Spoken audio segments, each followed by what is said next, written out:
Au lieu de m'attaquer, elle reprit une gorgée de thé. Elle claquait des doigts, et Titoun se redressa. Intrigué, le félin se rapprocha pour renifler ses doigts.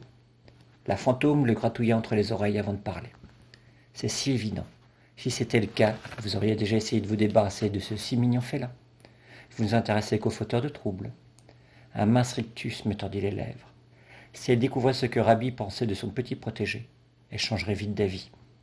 Pour me sortir de mes pensées, la fantôme claqua dans ses mains. Ce point établi, j'ai des informations pour vous. Comme vous vous chargez de dégâts qui sortent de l'ordinaire, vous vous trouvez bien mieux placé que la police pour les utiliser.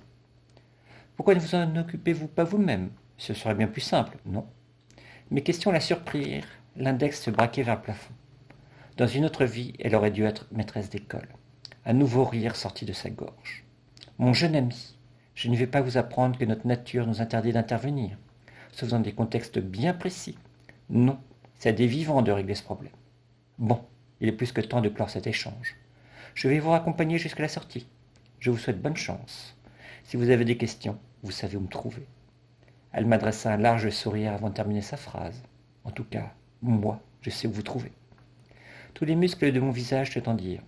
Ces propos ne me rassuraient pas du tout. Quelques banalités sortirent de ma bouche alors qu'elle m'accompagnait et m'ouvrait la porte pour sortir de cette librairie. Une fois à l'extérieur, la pluie glacée me trempa jusqu'aux os, en moins de temps qu'il ne fallait pour le dire. Mon parapluie était resté à l'intérieur. Tant pis, je n'allais pas le rechercher. La vieille fantôme me terrifiait trop. Un rire sans joie m'échappa. Bonjour, le valeureux exorciste. Quelques passants pressés me surveillèrent perplexes.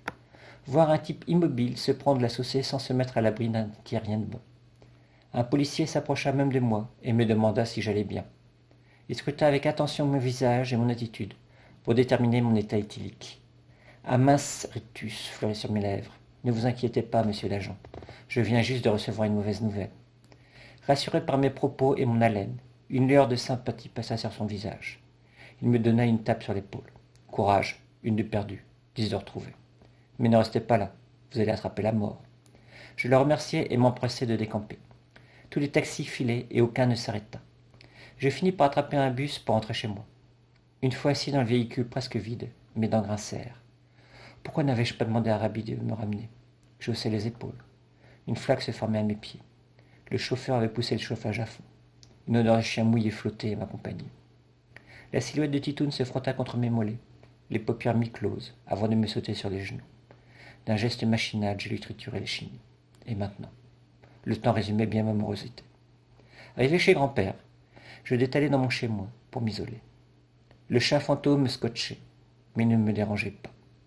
Perdu dans mes pensées, je ne découvris qu'une lumière filtrait sous ma porte d'entrée, qu'au moment de tourner la clé dans la serrure.